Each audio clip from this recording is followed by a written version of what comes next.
پیغمبر علیه الصلاۃ والسلام فرمایي د تیر جمعې څخه تر اوس جمعې چې د کمې ګناوې کړې وې ټولې الله پاک ودته ور معاف کړي. پیغمبر علیه الصلاۃ والسلام فرمایي د جمعې په ورځ د بخاري حدیث دی فرشتې راشي د مسجد په دروازه کې ودرېږي.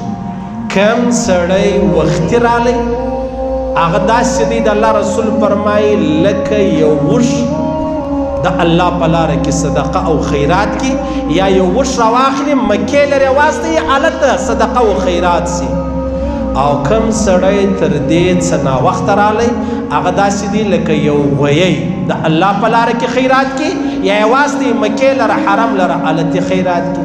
بیا کم سړی چې تر دې ناوخته رالی دا داسې دی لکه یو پسه د الله په لاره کې خیرات کې.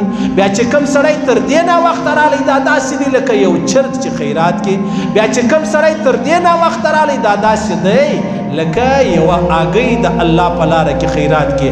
او چې کله امام رالی خطبه یې شروع کړله هغه د دروازې چې کومې ملایکې د رجسټر ورسره دی نمونې لیکل د الله رسول فرمایي ملایکې رجسټر بند کړي.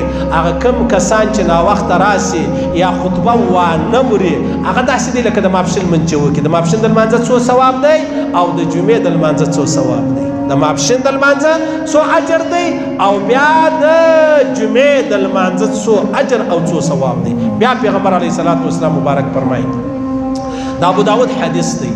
پیغمبر علیه الصلاۃ والسلام فرمایي که یو سړی سهار د جمعې په ورځ غسل وکړي صفا جامې واغوندي مسواک ووهي او عطر ولګوي بیا پیدل راشي سوار نه په ګاډیو په موټر کې نه او یو که سړی ډېر لیرې و هغه بغیر د ګاډیو د موټره نه کېدله نو بیا خو مجبوري ده راځي به پروا نه لري. خو لیکن دی نږدې و په پښو رالی پیدل رالی او بیا رالی کښېنستی چې کښېنستی بیا یې خطبه واورېدله. په خطبه کې مطلب خبرې نه دي کړي شاوخوا یې نه دي کتلي بالکل داسې ناست په آرام په سکون. او داسې هم ضروري نه دی عزیزانو چې په خطبه کې سړی دا رقم کښېني. داسې هم ضروري نه ده لکه د اتحیات په شکل خاموشه کښېنه چې تا ته څنګه اسانه یې. د الله رسول فرمایي پر هر قدم الله پاک و تا ته د یوه کال نفلي روزو ثواب درکوي او پر هر قدم الله پاک و تا ته په د یوه کال نفلي یعنې تهجد ثواب چې دی هغه درکوي.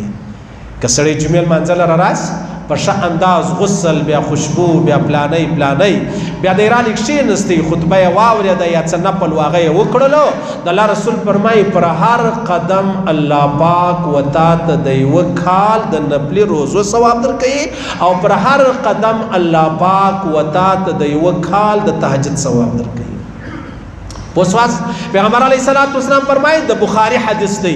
پیغمبر علیه السلام فرمایي یو سړی د جمعې پر ورځ په ښه انداز غسل وکړي غسل یې وکړي کپړې یې واغوستې جامې یې واغوستې ښه خوشبو یې ولګوله مسواک یې ووایي په ښه انداز رالی د جمعې لمانځه لره بیا د جمعې په لمانځه کې چې کوم آداب او احترام پکار دی هغه یې وکړلو بیا یې خطبه په ښه انداز واورېدله او چې رالی تر خلکو تر وژو یې پښې نه دي اړولې د خلکو په مابینځ کې نه دی کښېنستلی خطبه یې په ښه انداز واوروله واورېدله.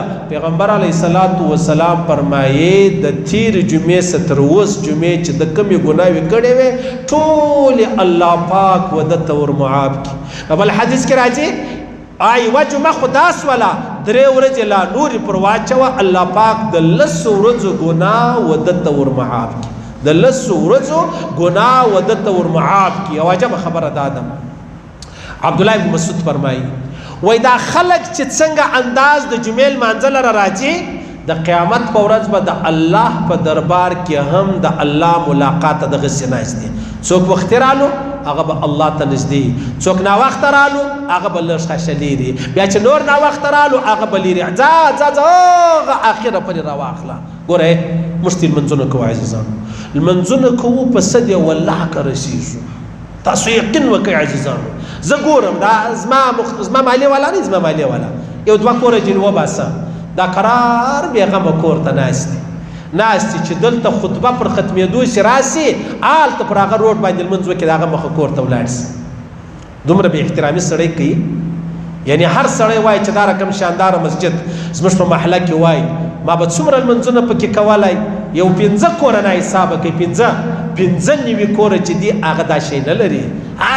مولوی صاحب خاص کیسه والا کله چې یو ټلیفون وکم دی براځي که زموږ مړی یو غسل به راکوي که نکاح به راتړي که یو بل نه دا خبره نه ده دا خبره به درګرځوي صحیح ده احترام پر احترام دی څوک چې زما لمانځه له راځي د هغه دومره احترام کول لکه د دې مسجد چې دی احترام کوي او چې لمانځه له نه راځي بیا دا خیال دی چې مولوي صاحب زموږ غلام دی دا ان خیال است محال است دا د دماغه به دا خبره باسي دا څومره بدقسمتي ده چې مخامخ کورونه او د خطبې بعد راځي او د الله رسول فرمایي چې سړی خطبه وانه وري د جمعې لمونځ صحیح خو لیکن داسې دی لکه د ماپښین لمونځ چې وکړي د ماپښین لمونځ څو ثواب دی او د جمعې د لمانځه څو ثواب دی